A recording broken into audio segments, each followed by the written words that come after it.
I feel like a lot of you will know what I mean when I say that going to the art store, getting a coffee, buying some new art supplies, some new paints, different colors, new brushes, is like one of the most enjoyable experiences as an artist and one of the most inspiring. With that said, I feel like this year I've been trying really hard to be a lot more minimal with the amount of things that I buy. I really try to only buy things that I know I will use, mostly for the environment. If you're new here, hi, my name is Sabina Fenn. I am a full-time artist and illustrator based in Toronto. I sell art prints in my Etsy shop as well as my online shop, along with some stationery like greeting cards and notebooks, and I also do freelance illustration for clients, and I also license my artwork to retailers and different companies worldwide. I can say with confidence that I have tried nearly every type of watercolor paper out there. I've tried every kind of gouache brand you can probably think of.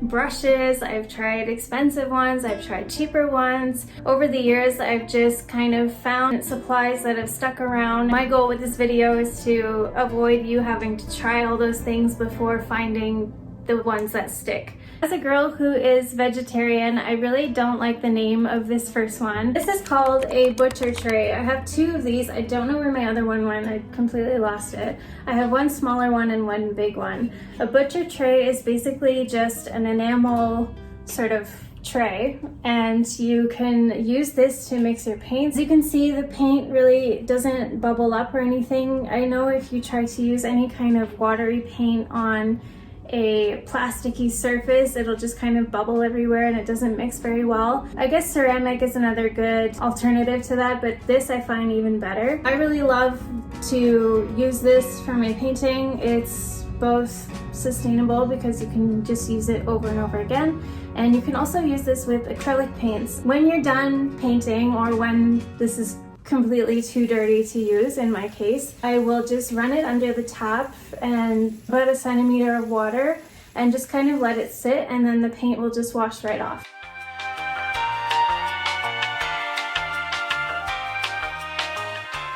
My next art supplies that I cannot go without is hot pressed paper. I'll show you my favorite ones in just a minute. I know hot pressed paper kind of gets a bad rep when it comes to painting with watercolors. Most watercolor artists tend not to like it because the paint will dry very quickly on the surface. If you're painting kind of loosely with watercolors, you kind of want to have a bit more time to work with the paints on the paper before they dry up. I personally like it because it dries quickly. I don't have the patience when I'm painting to wait for things to dry to kind of put another color beside it. I find I can just paint more naturally, in a way that comes more naturally to me, which is to paint quickly. I really prefer hot press paper over cold press paper just because of the final look, the ease of use for me, and also how much easier it is for me to scan and edit it versus cold press paper. That being said, I'll show you my favorite ones. So first I have the fluid watercolor block. I really love this one. I use this one for more like detailed paintings, and I think it's a bit more of an expensive paper, so I'll use this more for paintings that I think are going to be used in my shop, or maybe that I'll want to sell one day. One of the things that I also find difficult sometimes with hot press paper, depending on the brand you're using, is if you're painting people and skin tones, they can end up looking really streaky, and with the fluid paper I find that it doesn't have that problem. Next hot press paper that I personally love is the Faber Studio watercolor paper.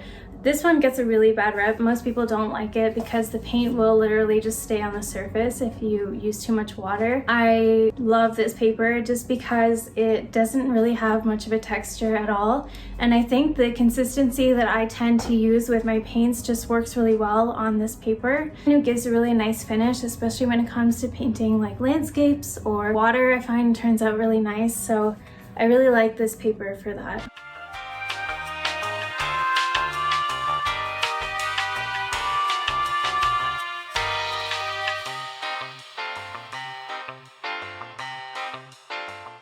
I use Princeton Snap brushes. These are so good.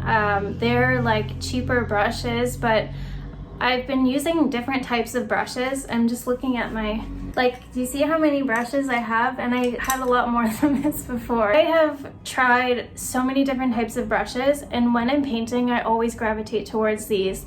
They hold a really nice point, even with a lot of use, and they just kind of absorb the right amount of water. That's my style of painting personally. I tend to use the smaller brushes more often than big ones, just because my work is usually pretty detailed. But I really love the size 6, the 0, and the 2, which I have here. I bought these, I think, in a set on Amazon, and they last me quite a while, and they're just all around really good brushes. And I also really like the fact that they're synthetic and not animal hair. Really good brushes, not much else to say.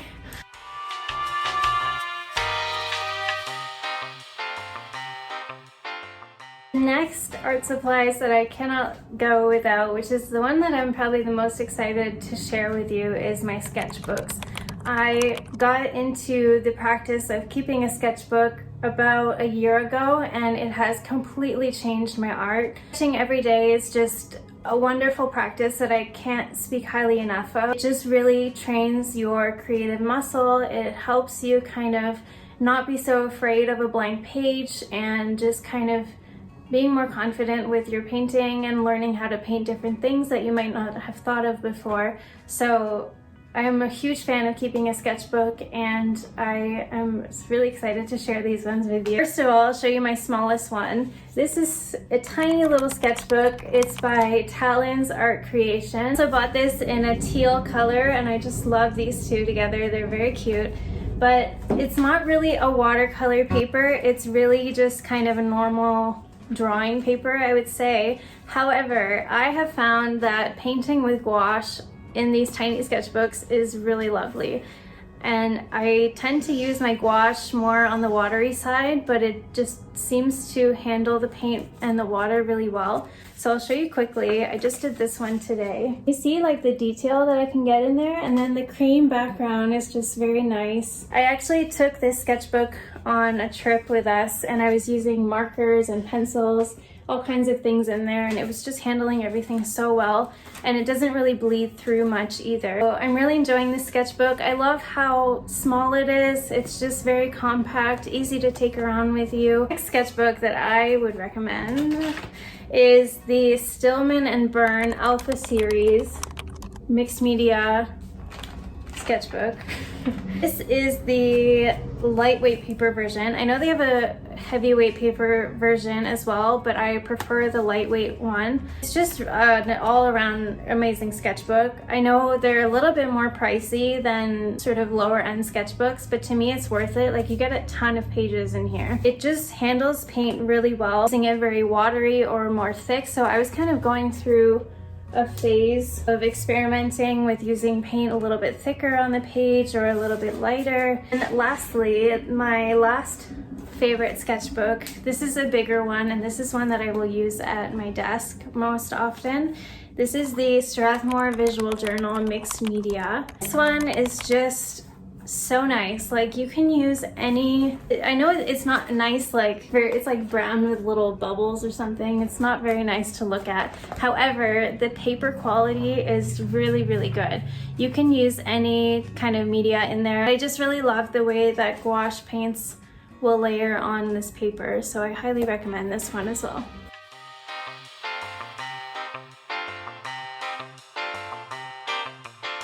I really hope I'm not going to bore you with this last one, but my last one is this kneaded eraser by Faber Castell.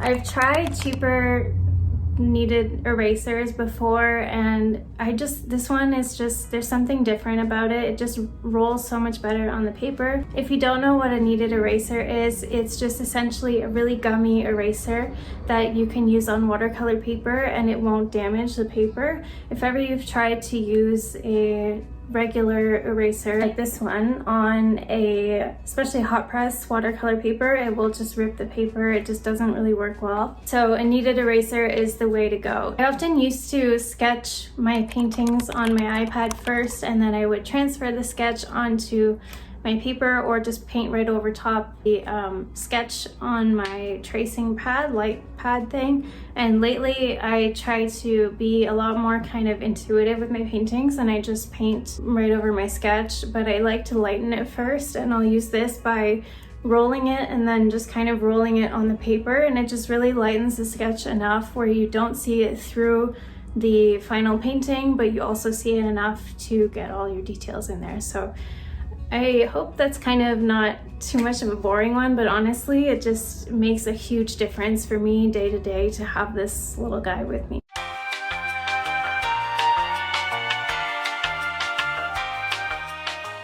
Okay, was that interesting? I hope so. Please don't just run off to the store and buy everything that you see in this video. Try to kind of think about what might work best for your style, and the whole point here that I'm trying to make is just to be very intentional about the things that you buy.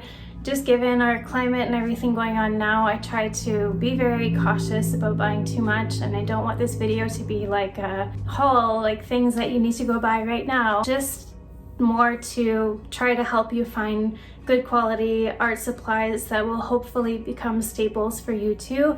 And if not, that's totally fine, but they've become staples for me, so I feel like they would be really good for other people too. That's all I'm trying to say. Lastly, I wanted to do a little kind of bonus segment in this video. I get asked a lot what colors I use for painting, and I don't often share which ones those are, so I thought I could do that here if you don't mind. Here's where I keep all of my gouache paints, and I try to kind of color coordinate them as best I can. I'll show you right now really quickly which are the ones that I use most. I also have some paints up here, but I tend to not use these as much. They're more decorative at this point. So first of all, I cannot emphasize enough having a good quality white on your hands. If you can't afford high quality paints, don't buy high quality paints, just buy whatever you can afford, but get a good white. By the way, my favorite brand for gouache is actually just Turner Design Gouache. But I'll be showing you some Winsor & Newton. I have a mix of different brands just based on what's available at my local art store because I try to buy less on Amazon. So I have here Naples Yellow and Yellow Ochre, and I really gravitate toward these a lot. I used to never use yellow in my paintings, and lately I've been using it a lot, especially like a nice little pastel yellow. But yellow ochre is really good to add to green when you're painting more like nature scenes or when you're painting people's skin tones. Mixing yellow ochre, burnt sienna, and burnt umber are really just key to good skin tones. So I really like these two colors. So use a pre-mixed gray just because it makes my life easier and I like it. This is Neutral Gray 8 by Turner Design Gouache, and I really like this for any kind of gray I need to use. For example, a car or a street sign or something that has metal. This is like the perfect color for me for that. And then also a jet black, because you gotta have black, right? When it comes to green, these tubes are really like had their day, but hopefully you can still see. Use a leaf green by Turner Design Gouache and a deep green by Turner Design. I will often mix some yellow ochre or even a brighter yellow and some burnt sienna with these to get more of a neutral green tone. When it comes to blues, I use mostly an indigo and a light blue from Turner Design Gouache. And then also recently I've been using a peacock blue for just like skies or any kind of bright blue like ocean or seascapes, stuff like that. Don't tend to use a lot of purple in my art, but when I do use purple, I will use this deep purple by Turner Design Gouache. And occasionally I will also use this aubergine, I don't know how to say it. Burnt umber and burnt sienna. Like I mentioned, I use these a lot for different skin tones or just kind of nature scenes. These two go hand in hand really well with the yellow ochre. Lastly, I do not use much red either in my work. It's usually pink, and I will use this coral red by Turner Design Gouache and just mix it with some white, and that's usually my pink. And if I need red, I'll just use this.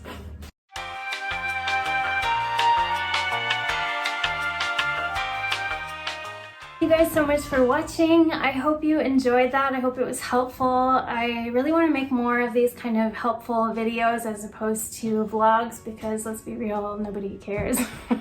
I'm just kidding. I think it's nice for me to kind of give back to the art community in this way, where I can kind of share my knowledge and the things that I've tried and tested over the years. I have 6 years experience full-time, but I have been an artist my whole life. I've been painting and drawing since I was very young, so I feel like I have quite a bit of knowledge that I can share. That being said, if you have any questions about these supplies that I've mentioned, please feel free to leave them in the comments. And if there's any requests for future videos as well, I am all ears.